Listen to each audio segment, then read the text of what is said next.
Welcome to the Cup of Joe Wrestling Show. Cup of Joe Wrestling Show? With Joey Harris.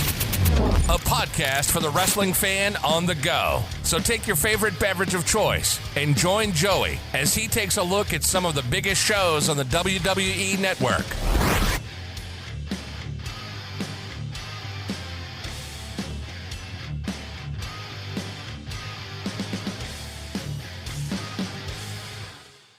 From makeshift studios deep in the heart of stately Maine Manor, this is the Cup of Joe Wrestling Show. I am your host, Joey Harris. You can follow the show on Twitter at Cup of Joe Pod, email the show at cupofjoewrestlingshow@gmail.com. And folks, just when I think that everything is good and that we're getting back to a society again, craziness happens. You know, it's on my Twitter bio that I have social anxiety and weird things happen to me. And this past weekend proved it. My wife and I are downsizing, and so we decided to have a yard sale. So we're having this yard sale. We do very well with it. But we're sitting there Sunday. My wife is talking to our friend Michelle, and there are a few people around. And I noticed this rather larger man come in, and he's looking at all the different tables and stuff, and he's got a gun on his side. And living in Maine, Maine's an open carry state, I just made the remark, that man has a gun. About 2 minutes later, my wife looks up and says, that man has a gun. She says, sell him anything that he wants to buy. About 90 seconds after that, the man looks up and says, hey, does this make you uncomfortable? I can put it back in the truck if you want me to. And my wife yells out, no, I just told my husband, sell that man anything he wants to buy because you have a gun. My wife is a teacher, and I'm thankful for that, because if we were spies, we would be caught and interrogated heavily, and she would give up everything. And so the man takes that as an invitation to tell us his life story. And he starts out with, yeah, I've been bullied all my life, and I just decided some time ago I'm never going to be bullied again. Now, my Danger Will Robinson signal went off in the back of my head, because he then proceeded to tell us about people that had abused him, and that he had a large piece of land, 30 acres, and he had that gun, and he had an even larger rifle back home, and that he had all kinds of animals on his property, including a Bigfoot, and that he had good pictures of this Bigfoot that he had sent to the wildlife management, and they told him it was a stump with some limbs coming off of it. And he says, no, I've got it in high res, believe me, it's a Bigfoot. Now at this point, wouldn't you know it, but I had to use the bathroom, and so I excused myself. But the man went on to say that he had these high-res pictures of Bigfoot on his TV monitors, on his computer screens. Now, I did not believe him. I didn't tell him this. But let's say what he's saying is true. If you had a really good high-res photo of Bigfoot, you would carry it around with you and show everybody. And he didn't have that. My wife says that we need to add a question now to the open carry license application. I believe he bought a book or maybe a movie and left. I have social anxiety and weird things happen to me. Project 45 continues this week, and we have landed in the year 1987 as we look at the AWA All-Star Wrestling from January 25th, 1987. This was 1 week after my sister Amber was born. AWA All-Star Wrestling was shot from the Showboat Sports Pavilion in Las Vegas, Nevada. There were 1,500 in attendance. AWA intro. Larry Nelson and Gary Ron welcome us to All-Star. Ron runs down what we're going to see in the program. Shawn Michaels with Marty Jannetty versus Frankie DeFalco. They lock up. Rod Trongard and Lord James Blear's on the call. Back to the ropes. Break clean. They circle each other. They lock up again. They battle for position. Michaels with a side headlock. DeFalco pushes off. He drops his head too early, and Michaels kicks him. Michaels with an Irish whip. Michaels drops his head. DeFalco goes to kick him, but Michaels moves and DeFalco falls down. That's a unique move. DeFalco rolls out of the ring. Jannetty comes over and tells DeFalco to get back in the ring. DeFalco wants to fight Jannetty. He then walks around the ring. He gets back in the ring. They lock up. Michaels with a wrist lock into an armbar. DeFalco pushes off. He misses a clothesline. Michaels with a leapfrog. He hooks DeFalco's shoulders for a backslide and gets a 2 count. Michaels with a scoop slam and gets a 1 count. Michaels with another armbar. Michaels with a knee to DeFalco's arm. DeFalco in pain, but trying to fight it. He gets up and hits Michaels with a right hand. A series of right and left hands to Michaels. DeFalco then choking Michaels in the corner.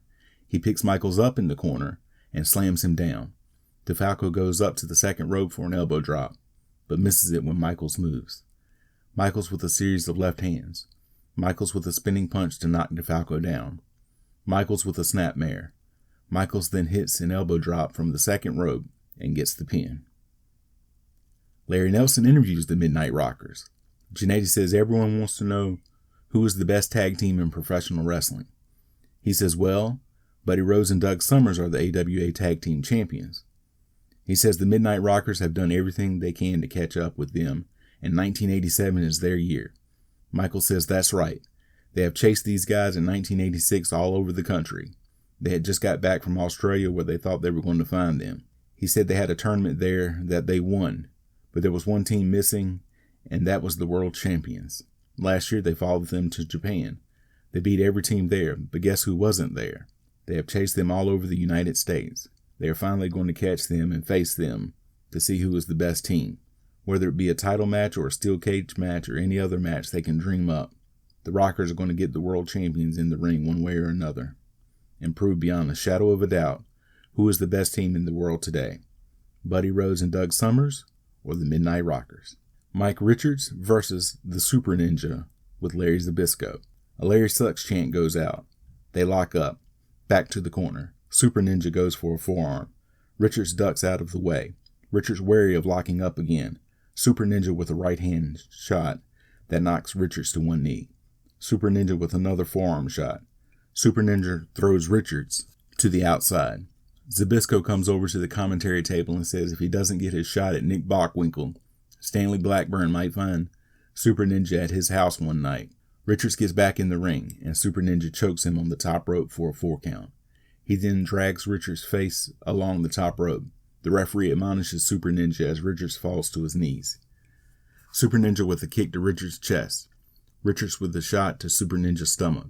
Then another shot. Several more shots and a knee to Super Ninja. Another knee lift by Richards, and Super Ninja knocks Richards to the mat. Super Ninja with a nerve hold to Richards. Richards trying to get back to his feet. He then tries to reach the ropes with his feet to break the hold. Richards gets back to his feet and elbows Super Ninja in the midsection to try and break the hold. Richards breaks the hold and runs the ropes. Super Ninja with a super kick.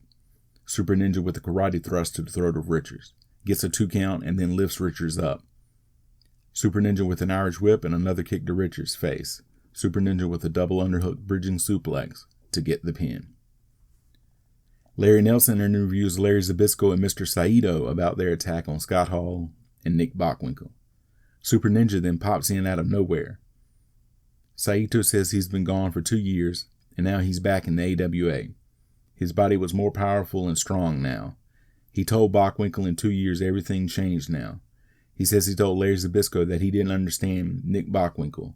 Zbyszko says what Saito is saying is that he can't believe Bockwinkel sold his soul for a few bucks in his ego. Zbyszko says if Nick Bockwinkel, Ray Stevens, Greg Gagne wanted to bring it on. Larry Nelson and Gary Ron talk about the Nick Bockwinkel-Kurt Hennig match before throwing to the match itself, joined in progress. AWA World Heavyweight Championship match, Nick Bockwinkel versus Kurt Hennig. Hennig is bleeding from the head and is on the outside. Bockwinkel is on the inside of the ring. He reaches down and rams Hennig's head into the apron. The referee is counting. Bockwinkel reaches through the ropes and punches Hennig in the head. Hennig finally gets up on the apron, and Bockwinkel comes over and grabs him. He punches and kicks Hennig off of the apron back to the floor. Bockwinkel reaches through the ropes and rams Hennig's head on the apron again. He repeats the pattern several times before bringing Hennig back into the ring. He runs Hennig into a turnbuckle, and he hits the ring post with his head. Hennig's head and face are a mess as they announce 7 minutes left in the match. Bockwinkel punches Hennig until Hennig collapses to the mat. He gets a close 2 count. Hennig back on his feet. Bockwinkel punching Hennig, first in the corner and then in the middle of the ring. He knocks Hennig down and gets another 2 count. Hennig fires a shot to Bockwinkel and Irish whips him. He then hits him with the axe forearm made famous by his dad, Larry Hennig. Bockwinkel falls to the mat. Another Irish whip and another axe to Bockwinkel to knock him down again. The referee comes over and checks Hennig's face as Hennig starts to punch Bockwinkel in the head. 5 minutes remaining and both are covered in blood as Hennig is hitting Bockwinkel in the corner. Hennig with another Irish whip and axe to Bockwinkel. Hennig starts to go for a cover, but Bockwinkel is too close to the ropes. Hennig picks Bockwinkel back up. He then kicks Bockwinkel in the head. Bockwinkel falls down and lands up against the ropes. Hennig does a modified leapfrog body guillotine to Bockwinkel. Hennig with a corner whip and another axe to Bockwinkel. Hennig covers Bockwinkel, but Bockwinkel is face down on the mat. Hennig runs Bockwinkel into the corner. He runs Bockwinkel into the top turnbuckle repeatedly as 3 minutes remain. Bockwinkel on his knees in the middle of the ring. Hennig with a suplex to Bockwinkel. Hennig manages to roll over and get a 2 count. Both men back to their feet, and Hennig double claps to the side of Bockwinkel's head. Hennig runs his knee into Bockwinkel's head as 2 minutes remain. He then hits a running kick to Bockwinkel's head. He gets another 2 count. Hennig puts a figure 4 on. Bockwinkel trying to break the hold as they have entered the final minute of the match. Bockwinkel trying to hold on as 30 seconds remain, and the crowd is getting into the match. Bockwinkel reaches out and grabs the referee's arm. 15 seconds. The bell rings and the match is a draw. Bockwinkel retains the title. Larry Nelson interviews Curt Hennig. Nelson says 1986 must have been frustrating for Hennig, but on New Year's Eve they saw him go 60 Minutes with Nick Bockwinkel on ESPN. Hennig says he disagrees with Nelson about 1986. He and Scott Hall went for the tag belts and got them. When Colonel De Beers cost them the titles, they never got a rematch. They didn't cry or moan. They kept their nose to the grindstone. They kept working out and striving for the top. And now he has worked his way to the top and got his shot at Nick Bockwinkel, the thing he has wanted since he was a kid. He says he's got 27 stitches in his head, and now he's going to go to Japan for 5 weeks. The best wrestlers in the world are going to be in a tournament in Japan, and when he comes back, he's going to be like a racehorse and be in the best shape of his life. He's going to be more determined, and whoever is holding the World Heavyweight Championship in 1987, Curt Hennig is going to get it. Jimmy Snuka versus Rich Gantner. Gantner up on the ropes and taunting the crowd. They circle each other. They lock up. They push back to the ropes and break clean. They lock up again. Snuka with a side headlock. Gantner gets back to the ropes. Another clean break. Another lockup. Snuka with a wrist lock. Gantner makes his way back to the ropes. Break clean. Gantner taunting the fans again by pointing to himself. They circle each other again. They lock up. Gantner with a side headlock. Snuka pushes off. Gantner comes back with a shoulder block. Gantner runs the ropes. Snuka with a leapfrog. Then an arm drag to Gantner. Another arm drag and Gantner goes out to the floor to regroup. He takes an 8 count before getting back in the ring.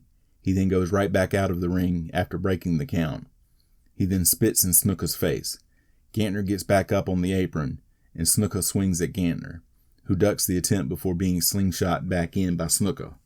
Snuka with a side headlock, into a takedown. Gantner makes his way back to his feet. He gets Snuka up against the ropes, but breaks on the 4 count. Then shots to Snuka in an Irish whip. Snuka ducks a clothesline attempt. Snuka comes off the ropes with a double sledge to Gantner. Snuka then climbs to the top rope. He hits the Superfly and pins Gantner. AWA World Tag Team Championship match. Doug Summers and Buddy Rhodes with Sherry Martel versus Earthquake Ferris and Tom Rocky Stone. Rhodes and Ferris start. Rhodes making fun of Ferris's weight to get heat as an earthquake chant goes out. Martel tells the crowd to shut up. Rhodes runs the ropes. Ferris with a shoulder block. Another run and Ferris knocks Rhodes down with another shoulder block. Rhodes gets up holding the back of his head and stumbles out of the ring to the crowd's delight. Rose is so great here. Martel comes over to check on Rose. Summers tagged in. Ferris with an Irish whip, and he scoop slams Summers. Ferris drops an elbow on Summers. He gets a 2 count. Summers with a side headlock. Ferris gets to the ropes. Summers finally breaks the hold. Summers slaps Ferris on the chest. Back and forth with slaps up against the ropes. Ferris with a series of forearms, and Stone tagged in. Stone holds Summers for Ferris to hit before he gets out of the ring. Stone with a side headlock into a takeover. He gets Summers down and cranks the side headlock on. Summers gets back to his feet while still in the move. Ferris tagged back in. He gets a side headlock takeover on Summers. Summers working back to his feet. He pushes off. Ferris comes back with a big shoulder block. Ferris with a scoop slam. Stone tagged in and gets a front face lock on. Summers with a belly to back suplex to get out of the move. Rose tagged in. Rose stomps on Stone. Rose picks Stone up and runs him into the corner turnbuckle. Rose with a corner whip. Summers tagged back in. He hits a knee lift to Stone. Summers with a side headlock and a punch to the face of Stone. He runs Stone into a turnbuckle. Summers distracts the referee, allowing Rose to choke Stone on the top rope. Summers then drapes Stone over the ropes and drops him. Rose tagged back in. Stone reverses a corner whip. He then punches Rose in the corner. He snap mirrors Rose out of the corner. Stone drops a knee to Rose's face. He gets a 2 count. Stone with an Irish whip. He drops his head too early, and Rose gets a front face lock and hits a DDT to get the pin. Gary Ron talks to Boris Zukov. Zukov says Sheikh Adnan al-Kaisi is back in Iraq trying to solve the problems America has caused there. He says another man responsible is Sergeant Slaughter. He says he knows that Slaughter is behind this because he can't stand Zukov or the Sheik. He says, "Slaughter, I want you in the ring. Mr. G.I. Joe. What a joke." He then spits on the ground. He says, "Sign the contract, Slaughter. And when it's over, you will get down and kiss the most beautiful flag in the world, the Russian flag." He leaves and Buddy Rose and Doug Summers come in. Rose says that Zukov means business and they mean business also. He tells the cameraman to check out the tan and the body. He says he's down to 210 pounds. He's down to the greatest shape of his life, and so is Doug Summers. And he heard that the Midnight Rockers were out here saying they chased him all over the world. Rose says that's a couple of coyotes chasing the Roadrunners. Rose says someplace, somewhere, they're going to face off against the World Tag Team Champions. He says a lot of people want to face them, and he starts to name some. Rose says they are the best in professional wrestling. He says they and their manager have all the belts, and in 1987, they're going to continue to hold all of the belts. Larry Nelson and Gary Ron then recap everything that happened that week before signing off. We then get the end credits. Final thoughts. Although nowhere near as good as it used to be, this wasn't the worst way to spend an hour, and the few minutes of the Bockwinkel and Hennig match that we saw were outstanding. You can follow me on Facebook, Twitter, and Instagram at DJoeyHarris. If you like the show, please leave a review on iTunes or Apple Podcasts. I would really appreciate it. It helps people to find the show. Thank you for joining me this week. This is Joey saying so long from stately Maine Manor. The Cup of Joe Wrestling Show is a production of Baby Kangaroo Media.